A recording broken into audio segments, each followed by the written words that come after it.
सावधान, प्रारंभ करते हैं। ओम नमः सिद्धेभ्य। नमो अरिहंताणं, नमो सिद्धाणं, नमो आयरियाणं, नमो वच्छायाणं, नमो लोये सव्यसाहुणं। मंगलम भगवान वीरो, मंगलम गौतमो गणि, मंगलम कुंद कुंदारियो, जैन धर्मोस्तु मंगलम। सर्वमंगल मांगल्यम, सर्व कल्याण कारकम, प्रदानम सर्वधर्माणां, जैनम जयतु शासनम, जैनम जयतु शासनम। यस्य स्वयं स्वभावाप्ते, भावे कतस्मै कर्मणः, तस्मै संज्ञानरूपाय नमोस्तु परमात्मने। प्रगटा सहज स्वभाव निज, हुए कर्म हरिनाश। ज्ञान रूप परमात्म को, प्रणमो मिले प्रकाश, प्रणमो मिले प्रकाश। आचार्य पूज्यपाद स्वामी द्वारा विरचित यह इष्टोपदेश नामक ग्रंथ, जो कि 51 श्लोकों में निबद्ध है और इष्टोपदेश के माध्यम से इष्ट का उपदेश बताते हुए मोक्ष के मार्ग का प्रकाशन करने में पूर्ण रूप में समर्थ है, ऐसा यह इष्टोपदेश नामक ग्रंथ, उस पर हमारी चर्चा चल रही है। हमारी चर्चा 7वें नंबर की गाथा पर चल रही है, जिसमें आचार्य पूज्यपाद स्वामी कह रहे हैं कि ये इष्ट का उपदेश इसने सुना तो बहुत बार है, सुन भी लेता है, लेकिन सुनने के बाद भी ग्रहण नहीं करता, इसको समझ में नहीं आता। तो इसके पीछे एकमात्र कारण है मोहेन संवृतम ज्ञानम, कि मोह ने इस ज्ञान को आच्छादित कर लिया है, इसीलिए यह इस इष्ट के उपदेश को जान नहीं पाता, समझ नहीं पाता। इसलिए मोह ही एकमात्र ऐसा कारण है जिसके कारण इसको ये सुख दुख वासना रूप नहीं लग रहे, कल्पना रूप नहीं लग रहे। इष्ट अनिष्ट की कल्पना मिथ्या नहीं लग रही, कल्पना नहीं लग रही, इष्ट अनिष्ट इसको यथार्थ लग रहे हैं। इस प्रकार की बातें यहाँ पे की थी। देखो, इसकी टीका भावार्थ पढ़ना है आज। पहले गाथा बोलते हैं। मोहेन संवृतम ज्ञानम, स्वभावम लभते नहीं, मत्ते पुमान पदार्थाणाम, यथा मदन को द्रवे। यथा मदन को द्रवे, जैसे मद को उत्पन्न करने वाले कौदव, उससे मत्त पुमान, उन्मत्त बना हुआ मनुष्य पदार्थों का स्वभाव ना लभते, यथा स्वरूप को नहीं जानता, उसी प्रकार मोह से आच्छादित हुआ ज्ञान वास्तविक स्वरूप को नहीं जानता। ऐसा इसका अर्थ हमने कर देखा था। मोह कर्म के उदय से नहीं स्वरूप का ज्ञान, ज्यों मद से उन्मत्त नर खो देता सब भान। कैसा है यह मोह? देखो क्या कह रहे हैं, टीका पढ़ते हैं। नहीं अर्थात वस्तुतः प्राप्त नहीं करता, जानता नहीं है। किसको? कौन नहीं जानता? कि ज्ञान। किसको नहीं जानता? कि अपने स्वरूप को नहीं जानता। देखो यहाँ पे ऐसा कह रहे हैं कि ज्ञान शब्द का अर्थ आत्मा से लेना। यहाँ कहा, देखो इसको पढ़ते हैं टीका को। ना ही अर्थात वस्तुतः प्राप्त करता, जानता नहीं। धातुओं के अनेक अर्थ होने से तम शब्द रखने के अर्थ में तथा ज्ञान के अर्थ में भी प्रयुक्त होता है। जैसे लोक में कहते हैं मैंने उसका मन रखा, जाना, तो प्राप्त करना और जानना एक बात हो जाती है। ऐसा यहाँ पे कहा, वह कौन जानता नहीं, कौन नहीं जानता है? कि ज्ञान नहीं जानता। अर्थात धर्म और धर्मी के कथनचित तादात्म्य पने के कारण, जो धर्म और धर्मी के बीच में तादात्म्य संबंध है, उसके कारण उस अर्थ को ग्रहण करने के, जानने के व्यापार में परिणत आत्मा, यहाँ ज्ञान शब्द से आत्मा को लेना। किसे नहीं जानता है? कि स्वभाव को नहीं जानता है, अपने स्वरूप को नहीं जानता है। स्वयं अर्थात असाधारण, परस्पर भिन्न होने पर भी इकट्ठे मिले पदार्थों में से विवक्षित मुख्य पदार्थ को अन्य पदार्थों से व्यावृत भिन्न बतलाने में कारणभूत भाव भय धर्म स्वभाव, या हम इसको लक्षण के पॉइंट ऑफ व्यू से भी कहें कि वस्तु का लक्षण, कि वस्तु का लक्षण है वो स्वभाव, वस्तु का लक्षण है वो ज्ञान, आत्मा का लक्षण है ज्ञान, कि ज्ञान के माध्यम से आत्मा को जाना जाता है, लक्षण के माध्यम से लक्ष्य की पहचान की जाती है। जहां जहां लक्षण होता है वहां वहां लक्ष्य अंतर्गर्भित होता है। जैसे कहते हैं ना, जहां जहां धुआं है वहां वहां अग्नि है, तो जहां जहां ज्ञान है वहां वहां पे आत्मा है। तो यहाँ पे जो ज्ञान शब्द का प्रयोग किया वो आत्मा के अर्थ में, जीव तत्व के अर्थ में करना, ठीक है, जीव तत्व शब्द के अर्थ में करना। क्या कह रहे हैं यहाँ पे, स्वभाव को नहीं जानता, स्व भाव, स्व अर्थात असाधारण, स्व अर्थात अपना, और भाव अर्थात वह स्वभाव जो परस्पर भिन्न होने पर भी विवक्षित पदार्थ को अन्य पदार्थों से भिन्न बतलाने में कारणभूत हो, उसको कहते हैं भाव। ऐसे स्वभाव को यह नहीं जानता, ऐसे अपने लक्षण को यह नहीं जानता। दो, देखो ये तो बात वही हो गई, दो या दो से अधिक मिले हुए पदार्थों में से किसी मुख्य पदार्थ को अन्य पदार्थों से भिन्न बतलाने वाले असाधारण भाव को उस पदार्थ का स्वभाव कहते हैं। किसके स्वभाव को नहीं जानता, किसके स्वभाव को नहीं जानता, तो जो इंद्रिय सुख है उसके स्वभाव को नहीं जानता। एक तो अपने आत्मा के स्वभाव को तो जानता ही नहीं, लेकिन इंद्रिय सुखों के स्वभाव को भी नहीं जानता कि इंद्रिय सुख कैसा है।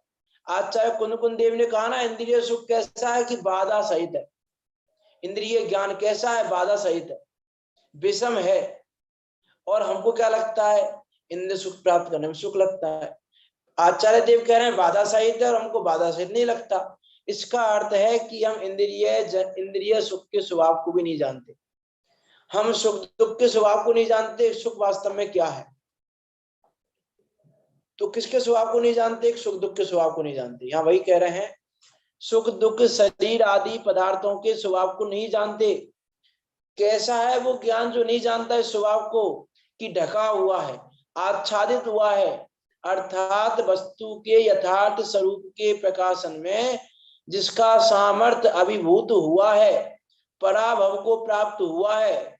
किससे अभिभूत हुआ है, किससे ढका हुआ है, किससे आच्छादित हुआ है, कि मोह से, मोहनीय कर्म के विपाक से, उदय से, अर्थात मोहनीय कर्म के उदय में जुड़ने से। देखो एक बात यहाँ क्लियर कर रहे हैं पंडित टोडा आचार्य पूज्यपाद स्वामी बाबा पंडित टोडा जी याद रह जाते हैं। क्या कह रहे हैं यहाँ पे, मोह से, मोहनीय कर्म के उदय से। देखो ज्ञान आच्छादित उदय से नहीं हुआ, यहाँ ये कहना चाह रहे हैं कि जो ये ज्ञान आच्छादित हुआ है ना, ये मोह कर्म के उदय से नहीं हुआ है, ये मोहनीय कर्म के उदय में जुड़ने के कारण हुआ है। क्योंकि मोहनीय कर्म का उदय तो ज्ञानियों को भी वर्तता है। मीन्स देखो, पंचम गुण स्थान वर्ती को भी दो कषाय संबंधी मोहनीय का उदय है। छठे सातवें गुण स्थान वर्ती मुनिराजों को एक कषाय चौकड़ी संबंधी मोह का उदय है। तो मोह का उदय तो ज्ञानियों को भी वर्तता है, लेकिन वो उस उदय में जुड़ते नहीं है। एक ये चारित्र मोह के संबंध में कहें और दर्शन मोह के संबंध में कहें, तो दर्शन मोह उस उदय से जुड़ान करवा देता है। ये भी हम मोह पर आरोप डाल के कह रहे हैं, अर्थात मोह की तरफ से बात कर रहे हैं अभी हम। वास्तव में तो जीव की अज्ञानता है, जीव का अज्ञान है वो पूरा की पूरा। इसमें कर्म का कोई रोल नहीं है, हम कर्म पे भार नहीं डालेंगे, क्योंकि बात है वो अपनी है। हम कर्म पे कुछ भी डालें कि कर्म की गलती नहीं है। वास्तव में तो पंडित टोडा जी कहते हैं ना, स्वयं तो मेहनत रहना चाहता है और दोष कर्माधिक को लगाता है। तो यहाँ पर भी हम दोष कर्माधिक को नहीं लगा रहे कि क्या करें, ये मोहनीय कर्म का उदय ही ऐसा है। ये मोहनीय कर्म के उदय के कारण हमको इंद्रिय सुख, ये जो सुख दुख है वो हमको सुख रूप लगता है, इष्ट रूप लगते हैं, हमको पदा इष्ट अनिष्ट लगते हैं मोहनीय कर्म के कारण। यहाँ कह रहे हैं मोहनीय कर्म के कारण नहीं, हमारी स्वयं की अज्ञानता के कारण। हमको स्वयं मेहनत नहीं रहना है कि दोष हम कर्माधिक को लगाते जाए। क्या करें, कर्म का उदय ऐसा है, कर्म का उदय ऐसा है, कि कर्म का उदय नहीं, आपने उदय को बुलाया है। कल बात की थी ना मैंने, तेरा ही आमंत्रण है, तो उदय को हमने बुलाया है ना, तो गलती किसकी है, उदय की हमारी? कि गलती तो हमारी है, उदय की क्या गलती है उसमें? विचार करना क्या कह रहे हैं यहाँ पे कि मोहिनीय कर्म के उदय में जुड़ने से वह ज्ञान आच्छादित हुआ है कि यह जीव मोहिनीय कर्म का उदय आया और उदय में जुड़ गया, कि क्रोध कषाय का उदय आया, क्रोध कषाय से जुड़ गया, मान कषाय का उदय आया, मान कषाय से जुड़ गया, मायाचारी का लोभ का उदय आया तो उससे जुड़ गया, मिथ्यात्व का उदय आया तो मिथ्यात्व से जुड़ गया। उसी रूप उसने अपने को मान लिया कि जैसे किसी ने हमको गाली दी, किसी ने हमको गाली दी तो हमारे मोहिनी कर्म का उदय आया तो गाली दी, अब हम उस गाली से जुड़ गए, अर्थात उसने हमको गाली दी, हमने उस पर रिएक्शन दी अपनी, हमने उस पर कसाय भाव किया, तो क्या हुआ कि हम मोहिनी कर्म के उदय से जुड़ गए। वहां करना क्या था हमको कि समता भाव रखना था, कि समता भाव रखते तो ये कार्य नहीं होता, अब समता भाव नहीं रखा तो ये कार्य हो गया। जैसे मैं बहुत बार एक एग्जांपल देता हूं कि हमको फीवर हो रहा है 105 डिग्री का और थर्मामीटर से हमने फीवर को नापा, तो थर्मामीटर क्या बताएगा कि 105 डिग्री का फीवर दिखाएगा थर्मामीटर। अब थर्मामीटर ने हमको 105 डिग्री का फीवर बताया और हमको इतना गुस्सा आया थर्मामीटर के ऊपर कि हमने थर्मामीटर को तोड़ दिया, गुस्से में आकर हमने थर्मामीटर को तोड़ दिया। अब क्या होगा, थर्मामीटर को गुस्से में आके हमने तोड़ दिया तो ये हमने सही किया कि गलत किया, कि अरे देखो 105 डिग्री का फीवर दिखा रहा है मुझे, ये बहुत बेकार है थर्मामीटर, फेंको थर्मामीटर को, तोड़ो इसको, ये 105 डिग्री का फीवर दिखा रहा है ये मुझे। बताओ इसमें गलती किसकी, थर्मामीटर की गलती है कि किसी और की गलती है? कि थर्मामीटर की गलती तो नहीं है, थर्मामीटर तो जो तुम्हारे है वो दिखा रहा है, जो तुम्हारे 105 डिग्री का फीवर 105 दिखाएगा, 102 का है तो 102 दिखाएगा, 100 का है तो 100 दिखाएगा। थर्मामीटर की गलती कहाँ? ऐसे ही परद्रव्यों का दोष कहाँ? विचार करके देखो, जैसे थर्मामीटर की जगह परद्रव्य है, कि परद्रव्य का दोष है कहाँ? तेरा जैसा उदय है उसके अनुसार परद्रव्य परिणमित हो रहा है। तेरा 105 है तो परद्रव्य 105 रूप परिणमित हो रहा है, तेरा 102 है तो परद्रव्य 102 रूप परिणमित हो रहा है। तो परद्रव्य का दोष खा, लेकिन हम क्या कर रहे हैं, हमने उसमें थर्मामीटर का दोष देखा तो हम जुड़ गए, ऐसे हमने परद्रव्य का दोष देखा तो उसमें जुड़ गए। और यहाँ कह रहे हैं उस मोहिनीय कर्म के उदय में जुड़ने के कारण ही ये ज्ञान आच्छादित हुआ है। इसलिए कहते हैं ना, परद्रव्यों का दोष ना देखो, परिद्रव्यों का दोष ना देखो, क्रोध अग्नि में नहीं जलो, नहीं चाहो अनुरूप प्रवर्तन, भेद ज्ञान निज दृष्टि धरो। क्या कह रहे हैं, नहीं चाहो अनुरूप प्रवर्तन, की थर्मामीटर जो मैं चाहता हूं देखना वो दिखाए, कि नहीं दिखाएगा थर्मामीटर, थर्मामीटर तो वो दिखाएगा जो रियल में है। आप सोचो कि थर्मामीटर मुझे 105 डिग्री का फीवर है, लेकिन थर्मामीटर मुझे 100 डिग्री का दिखा दे, कि नहीं दिखाएगा? और ये दिखा रहा है, यदि थर्मामीटर 100 डिग्री का दिखा रहा है तो एक तो थर्मामीटर गलत है और दूसरा वो मेरा हित नहीं करने वाला, अहित करने वाला है। क्योंकि फीवर 105 डिग्री का है और वो 100 डिग्री का दिखाए तो मैं तो फिर भैया 100 डिग्री ज्यादा नहीं है, फीवर बहुत कम है, नॉर्मल है ना, मामूली सा है, तो ऐसा जानकर मैं फीवर का उपाय नहीं करूंगा, फीवर को दूर करने का। तो यदि वो 105 डिग्री का दिखा रहा है तो मैं उपाय कर सकता हूँ। ऐसे ही परद्रव्य तो मुझे मेरे उस उदय के बारे में बता रहे हैं कि भैया तेरा उदय ही ऐसा है। परद्रव्य मुझे मार रहे हैं, पीट रहे हैं, गाली दे रहे हैं, क्रोध कर रहे हैं, जो भी कर रहे हैं, वो मुझे ये बता रहे हैं कि तेरा उदय ऐसा है। अब क्या करें ऐसे उदय में? अब जो इनसे द्वेष किया या किया जो इनका अभिनंदन, कल की लाइन याद हो गई होगी, तो फिर इनसे तेरा होगा जन्म जन्म का गठबंधन, फिर से बंद हो जाएगा। तो मोहिनीय कर्म के उदय में जुड़ान, ये हमारी अज्ञानता है, यही कर्म बंध का कारण है, यही संसार भ्रमण का कारण है कि हम उस कर्म के उदय में जुड़ जाते हैं। अब वहां पे हमको समता रखना था, समता रखा नहीं, समता भाव रखा नहीं और हम मोहिनी कर्म के उदय से जुड़ गए। इसलिए देखो समता भाव कितना कार्यकारी है, विचार करके देखो। हमको लगता है अरे समता ऐसे कैसे समता हो जाएगी, ऐसे समता हो जाएगी कि नहीं, समता इसी प्रकार से होगी। 4 प्रकार के धर्म ध्यानों में ये धर्म ध्यान कहा है अपने कर्म के उदय का विचार करना। कर्म विपाक विचय नाम का धर्म ध्यान 4 प्रकार के धर्म ध्यानों में, कि अपने कर्म के उदय का विचार करना ये धर्म ध्यान है। और ये धर्म ध्यान कैसे होगा? बिना सम्यक दर्शन के। बिना सम्यक दर्शन धर्म ध्यान कैसे होगा? यहाँ कह रहे हैं जो कर्म के उदय का विचार करता है उसके विपाक विचय धर्म ध्यान है। अब व्यवहार निश्चय रूप वो अलग बात है, हम उस रूप नहीं जा रहे। विचार करना क्या कहना चाह रहे हैं आगे चलते, नहीं तो टीका में समय निकल जाएगा। कि मोह से मोहनीय कर्म के विपाक से उदय से, अर्थात मोहनीय कर्म के उदय में जुड़ने से वह ज्ञान आच्छादित हुआ है।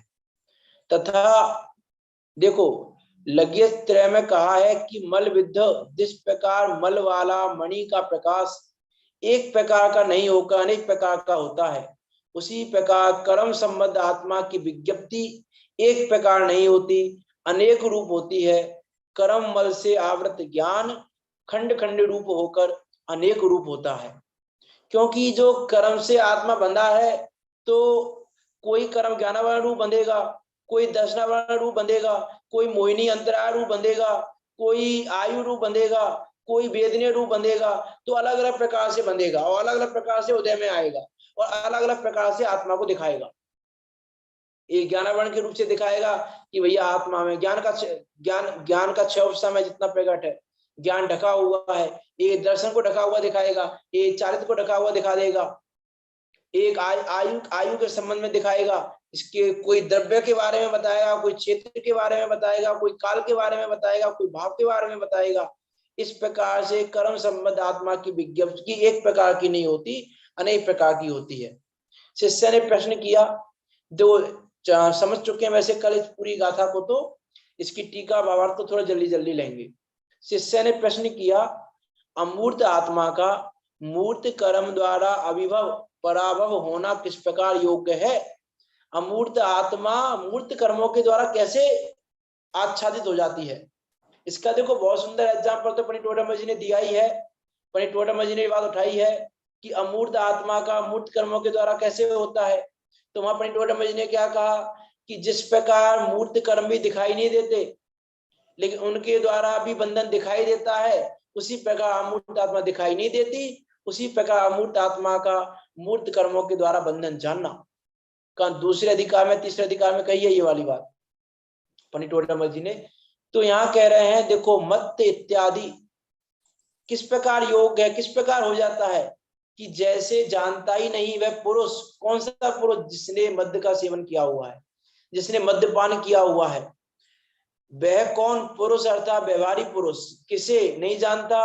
घटपट आदि पदार्थों के स्वभाव को। कैसे होता हुआ? उन्मत्त, पागल होता हुआ, नशे में आया हुआ। किस प्रकार, किस द्वारा? मद उत्पन्न करने वाले कोदों द्वारा। कि देखो वास्तव में तो मूर्त आत्मा को ज्ञान भी नहीं है, मूर्त आत्मा में चेतनपना भी नहीं है, लेकिन ऐसे निमित्त नैमित्तिक संबंध पाए जाते हैं। पंडित जी ने एग्जाम्पल दिए हैं, चकवा चकवी का एग्जाम्पल दिया, एक सूर्य के उदय होने पर कमल का विकसित होना, तो सूर्य ने नहीं किया है लेकिन ऐसा निमित्त नैमित्तिक संबंध है। इसी प्रकार वहां पे कहा ना कि यदि मोहिनीय कर्म ही ज्ञान को आच्छादित करे, यदि मोहिनीय कर्म के कारण ही यह जीव संसार में भ्रमण कर रहा है, तो इसके लिए उस मोहिनीय कर्म में चेतनपना भी चाहिए और बलवानपना भी चाहिए। लेकिन वास्तव में विचार करके देखें तो उस कर्म में ना तो चेतनपना है और ना बलवानपना है। दूसरे अधिकार में कहिए ये वाली बात, निर्बल जड़ कर्मों के द्वारा जीव का घात किस प्रकार होता है? वो तो निर्बल है, उनमें तो बल भी नहीं है, जड़ है। तो निर्बल जड़ कर्मों के द्वारा किस प्रकार से जीव का घात होता है, इसकी बात घाती कर्मों की जब बात की थी दूसरे अधिकार में कि घाती कर्म और उनके कारक कैसे हैं, तो वहां पे ये बात की थी दूसरे अधिकार में, स्टार्टिंग में ही है, 24-25 नंबर का पेज होगा कि भैया कर्म तो बलवान नहीं है, फिर किस प्रकार से जीव का घात करते हैं, किस प्रकार से बाह्य सामग्री मिलाते हैं। वहां एग्जाम्पल दिया मोहन धूल का कि किसी पुरुष के सिर पर मोहन धूल पड़ी हो तो पुरुष पागल हो गया। तो कहा तो ये जाता है मोहन धूल के कारण हुआ, लेकिन मोहन धूल को ना तो ज्ञान था ना बलवानपना था, लेकिन ऐसा निमित्त नैमित्तिक संबंध है। ऐसे निमित्त निमित्त संबंध बन रहा है कि अब निमित्त की अपेक्षा कहा जाता है कि मोहनीय कर्म के कारण जीव दुखी है। इसलिए मैंने कल भी कहा था कि यहाँ पे आचार्य पूज्यपाद स्वामी मोहनीय कर्म के कारण जीव स्वरूप को नहीं जान रहा ऐसा कह रहे हैं, लेकिन उसका अर्थ ये लगाना कि मोहनीय कर्म के कारण नहीं, यह जीव अपनी अज्ञानता के कारण इस संसार इस अपने स्वरूप को नहीं जानता। ऐसे निमित्त नैमित्तिक भाव को भी वहां पर जानना। तो वही यहाँ पर कह रहा है मद उत्पन्न करने वाले कौदों द्वारा। कौदों अर्थात मैंने कल बताया था एक प्रकार का वृक्ष होता है, उसके वृक्ष के फूल या फल उनका सेवन करने से जीव को नशा हो जाता है, तो वो कौदों शब्द का प्रयोग यहाँ पे लिया है। तो यहाँ देखो क्या कह रहे हैं बाबा, देखते हैं फिर अगली गाथा की तरफ बढ़ना है हमको आज। जैसे मनुष्य मादक कौदों के निमित्त से अपनी योग्यता से, देखो एक शब्द पढ़े, मादक कौदों के निमित्त से अपनी योग्यता से उन्मत्त बन जाता है, उसका ज्ञान भी मूर्छित हो जाता है। तो उसका ज्ञान कौदों ने मूर्छित नहीं कर दिया, वह पागल उन कौदों से नहीं हो गया। क्या कह रहे हैं, कौदों के निमित्त से और अपनी योग्यता से। योग्यता इसकी स्वयं की है, इसने अपनी योग्यता का दुरुपयोग करते हुए उस योग्यता को उसने उसरूप कर लिया, तो अपनी योग्यता से उन्मत्त बन जाता है, उसका ज्ञान भी मूर्छित हो जाता है।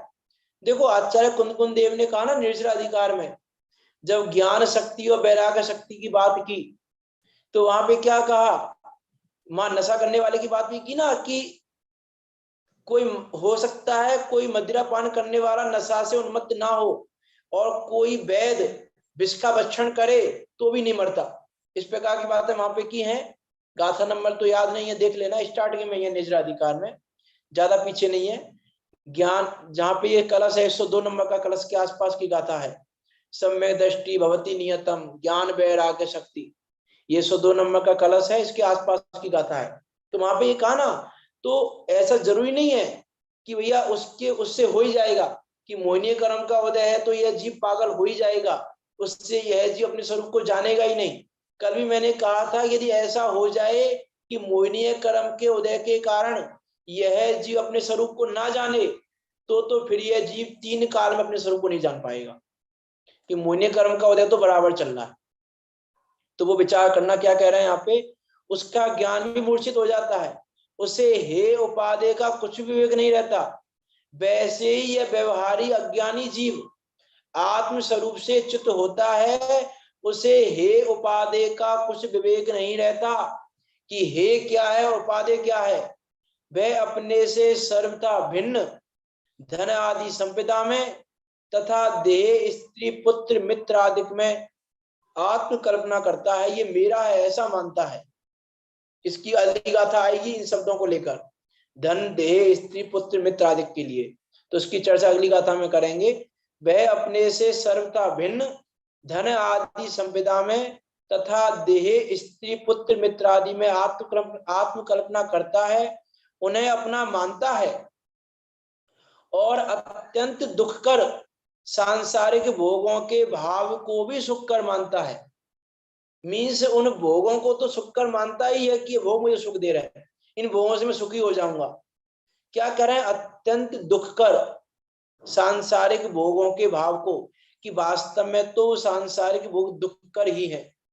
वास्तव में विचार करके भी देखें तो जो सांसारिक भोग है, कोई भी भोग हो एस वाइज है, वो भोग हमारे पास नहीं है तो हम दुखी हैं, हम भोग भोगने के काल में भी हम दुखी हैं, और वो भोग हमसे छिन जाए तो भी हम दुखी हैं।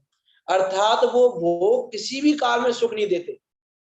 जैसे पैसा है, तो पैसा हमारे पास नहीं है तो हम दुखी हो रहे हैं कि पैसा आ जाए पैसा आ जाए पैसा आ जाए, पैसा नहीं है तो दुखी हो रहे हैं। अब पैसा आ गया हमारे पास तो हम दुखी हो रहे हैं, अरे पैसे को कहाँ सुरक्षित करें, कैसे बचाएं, कोई चोर चुरा के ना ले जाए, कोई लूट के ना ले जाए, कोई ऐसा ना कर ले, कोई ऐसा ना कर ले, कोई हमको बेवकूफ ना बना दे, कोई हमारे धन को लूट ना ले।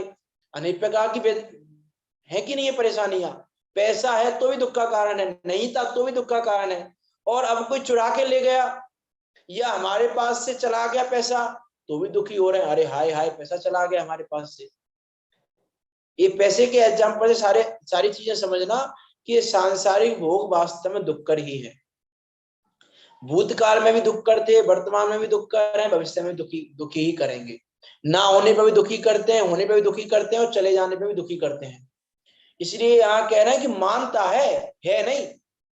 देखो क्या कह रहे हैं यहाँ पे, वह अपने से सर्वथा भिन्न धन आदि संपदा में तथा देह स्त्री पुत्र मित्र आदि में आत्म कल्पना करता है, आत्मपना है नहीं, उन्हें अपना मानता है, अपना है नहीं, और अत्यंत दुख कर सांसारिक भोगों के भाव को भी सुख कर मानता है नहीं, सुख कर है नहीं, मानता है यह जीव। उसका ज्ञान मोह से पराभव को प्राप्त होने से सुख दुख शरीर आदि पदार्थों के यथार्थ स्वरूप को नहीं जानता, अर्थात पदार्थों के विपरीत स्वरूप को जानता है। तन उपजत अपनी उपज जानता है कि तन की उत्पत्ति में मेरी उत्पत्ति है, लेकिन यह नहीं जानता कि तन मेरा नहीं है। तन की उत्पत्ति में अपनी उत्पत्ति मानता है, ये विपरीत स्वरूप को जानता है, लेकिन ये शरीर मेरा नहीं है ऐसा नहीं जानता। उस शरीर में अपनापन करता है, ये शरीर ही मैं हूं ऐसा मानता है। हालांकि वो बात अगली गाथा में आनी है तो वहीं पर देखेंगे। सुख दुख शरीर आदि पदार्थों के यथार्थ स्वरूप को नहीं जानता, अर्थात पदार्थों के विपरीत स्वरूप को जानता है। फिर से आचार्य कहते हैं कि विराधक इत्यादि यावत 10वें श्लोक तक अपने स्वभाव को प्राप्त नहीं करने वाला, अर्थात शरीर आदि का स्वरूप नहीं जानने वाला पुरुष शरीर आदि को अन्यथा अन्य प्रकार मानता है, ऐसा अर्थ है कि जो अपने स्वभाव को प्राप्त नहीं होता, जो अपने स्वभाव को अपने स्वरूप को नहीं जानता, वो फिर पर में अपनापन करता ही है। क्योंकि देखो इस जीव का प्रयोजन क्या है, सुख प्राप्ति। जे तिरुवन में जीव अनंत सुख चाहे दुख ते भयवन। तो प्रत्येक जीव चाहता तो सुख है, अब इसको और सुख चाहिए। ये तो पक्की बात है कि जगत में ऐसा कोई भी जीव नहीं है, शायद मैंने पहले दिन ये बात की थी, इष्ट शब्द का अर्थ किया था मैंने इष्टोपदेश में, जब मैंने ये वाली बात की थी कि हम जो भी कार्य करते हैं जगत में सुख प्राप्ति के लिए करते हैं। मीन्स मैं हाथ को भी ऐसे से ऐसा कर रहा हूं ना तो सुखी होने के लिए, कि मेरा हाथ रखे रखे मान लो परेशान हो गया तो मैंने हाथ बदल लिया, मैंने अपने पैर बदल लिए। मैं XYZ जो भी कार्य मैं कर रहा हूं वो सब सारे सुखी होने के लिए, अब लौकिक दृष्टि से हो चाहे धार्मिक दृष्टि से हो चाहे कैसे भी हो, सुखी होने के लिए करता हूं। तो अब मुझे क्या चाहिए, ओवरऑल सुख चाहिए। अब यदि सुख जो रियल सुख है यदि मुझे वो मिल गया तो फिर दूसरे सुख की तरफ नहीं भागूंगा। लेकिन यदि मुझे रियल सुख तो नहीं मिला और मुझे जहां सुख है नहीं वहां मैंने सुख मान लिया, तो फिर मैं क्या करूंगा कि अब मुझे सुख मिल गया, कि सुख कहां पर है, कि स्वर्ग में सुख है, भोगों में सुख है, पैसे में सुख है, स्त्री में सुख है, धन में सुख है, पुत्र में सुख है। अब मैंने इनमें सुख मान लिया ना, मुझे चाहिए क्या था, सुख चाहिए था, और सुख मुझे मिल गया। तो जब मुझे सुख वहां मिल गया, हालांकि वो सुख है नहीं लेकिन मैंने उसको सुख मान लिया ना, अब मेरे सुख को प्राप्त करने की खोज खत्म हो गई ना, मैं सुख की खोज भी नहीं करूंगा मैं। अब क्यों, क्योंकि सुख चाहिए था, सुख मिल गया मुझे। चाहिए सुख चाहिए और सुख इसको मिल गया। किसी को रात्रि भोजन करने में सुख मिलता है, किसी को अवच्य भक्षण करने में सुख मिलता है, किसी को अन्याय करने में सुख मिलता है, किसी को अनीति करने में सुख मिलता है, किसी को अपनी मान कसाय की सिद्धि करने में सुख मिलता है, किसी को क्रोध करने में सुख मिलता है, किसी को मायाचारी करने में सुख मिलता है। तो जिसको जहां सुख मिलता है वो करता रहता है, क्योंकि जीव का प्रयोजन सुख की प्राप्ति है। तो यहाँ कह रहे हैं यदि अपने सुख को प्राप्त नहीं करेगा तो दूसरे सुख को ढूंढेगा, कर्तव्य में ढूंढेगा सुख को, कि यहाँ सुख मिल जाए, यहाँ सुख मिल जाए, यहाँ सुख मिल जाए, पागलों की भांति ढूंढता रहता है सुख को। तो वही यहाँ पर कह रहे हैं कि अपने स्वभाव को प्राप्त नहीं करने वाला पुरुष शरीर आदि को अन्यथा मानता है या अन्य प्रकार से मानता है। इसी अर्थ की स्पष्टता आचार्य देव अगली गाथा में कह रहे हैं। देखो अगली गाथा पढ़ते हैं हम। बपुर ग्रहम धनम दारा पुत्रा मित्राणि शत्रवा सर्वथान्य स्वभावानि मूर्षानि प्रबद्धते। क्या कह रहे हैं यहाँ पे देखो, वपुर ग्रहम धनम धारा पुत्रा मित्राणि सर्ववा। वपुर ग्रह, वपु माने होता है शरीर, ग्रह माने होता है घर, धन का अर्थ तो पता ही है धन, दारा अर्थात स्त्री, पुत्रा अर्थात पुत्र, मित्राणि अर्थात मित्र, शत्रवे अर्थात शत्रु।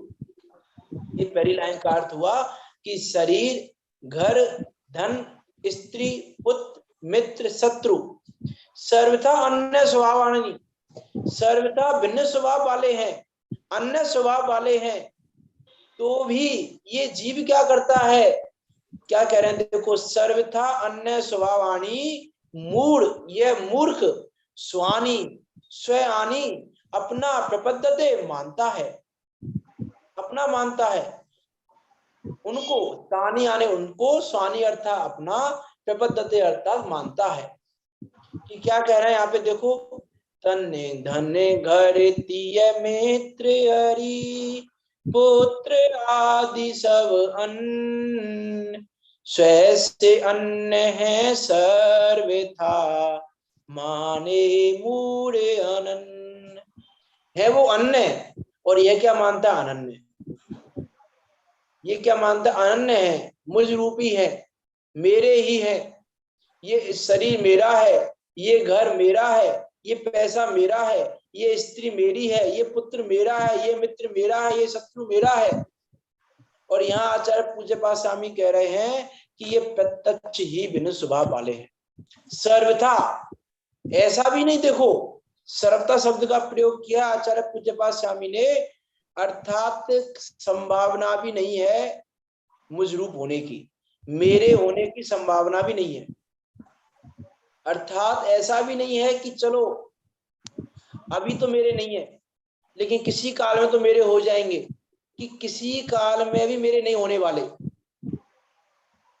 कि सर्वथा अन्य स्वभावानी, सर्वथा अर्थात तीन काल में, तीनों काल में वो अन्य स्वभाव वाले ही हैं, मुझसे भिन्न स्वभाव वाले ही हैं, तो भी मूढ़ ये अज्ञानी जीव उनको अपना मानता है।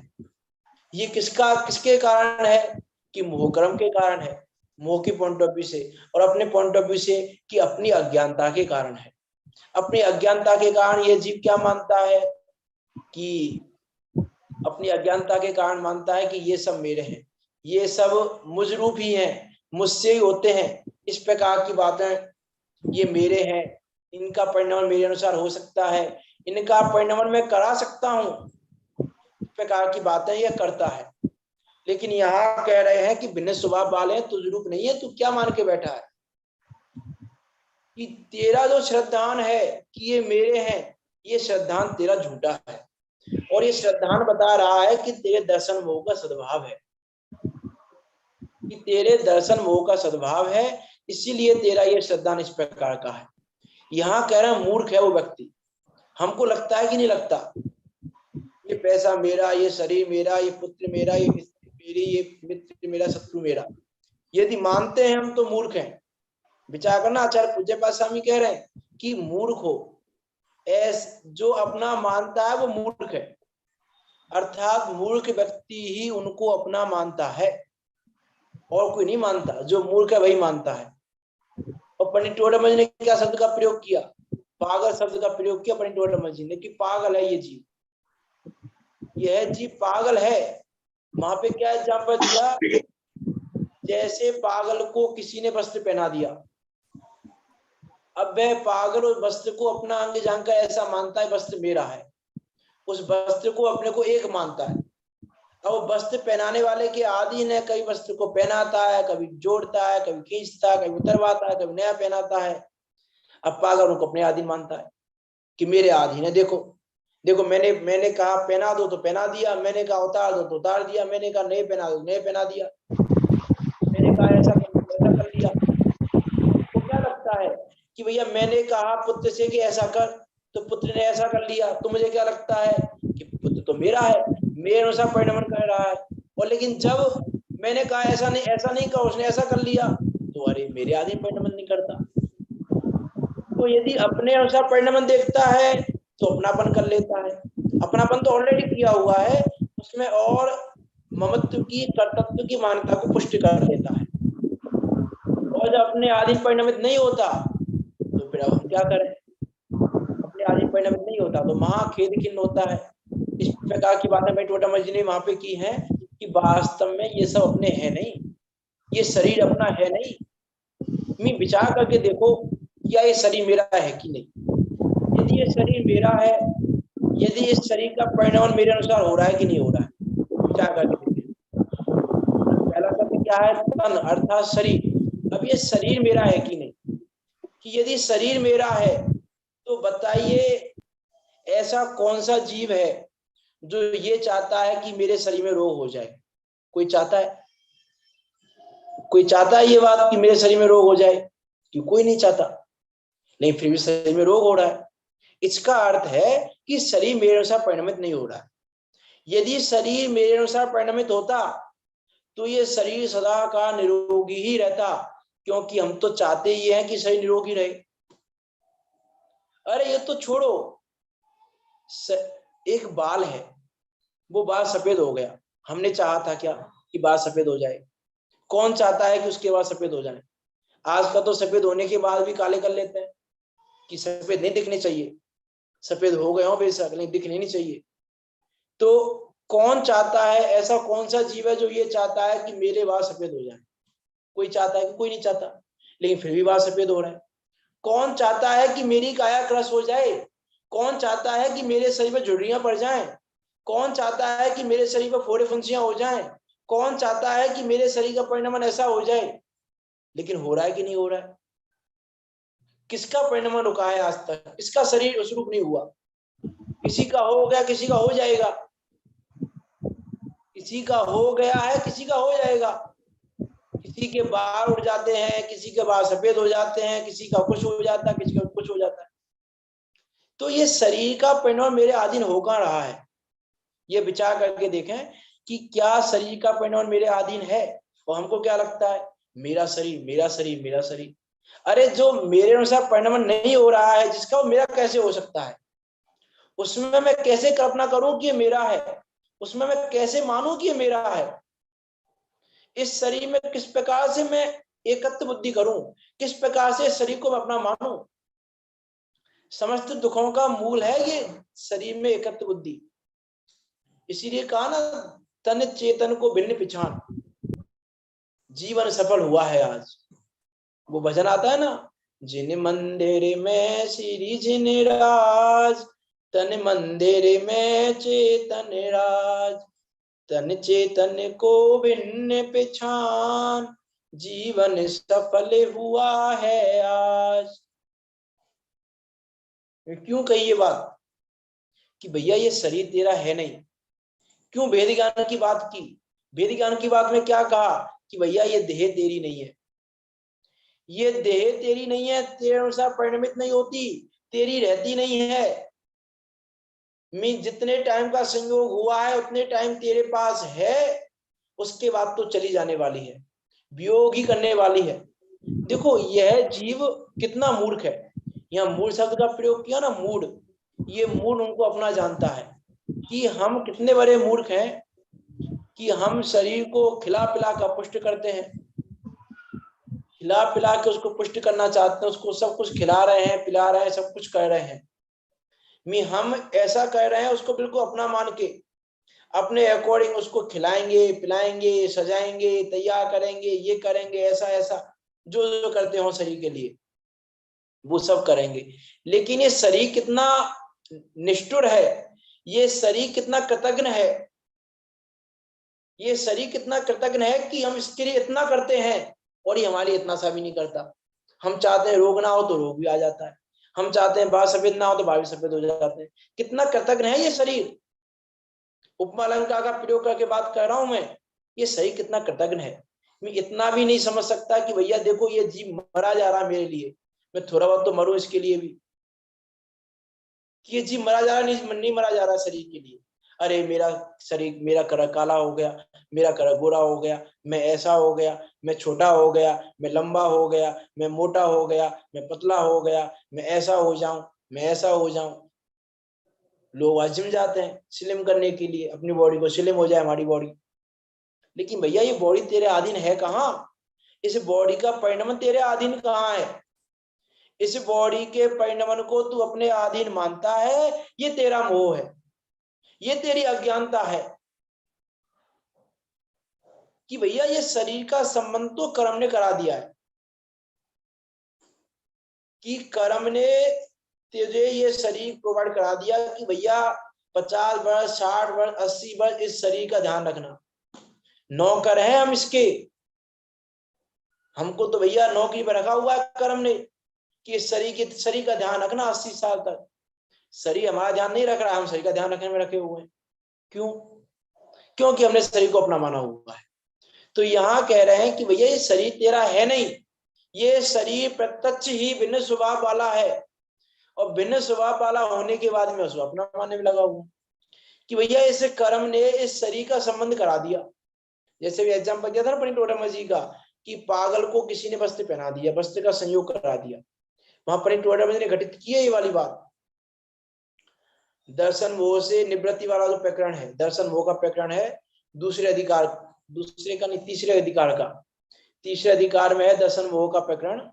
तो वहां पे ये वाली बात कही, जैसे पागल को किसी ने वस्त्र पहना दिया, वैसे हमको किसी ने ये शरीर रूपी वस्त्र पहना दिया, इस आत्मा को ये शरीर रूपी वस्त्र पहना दिया।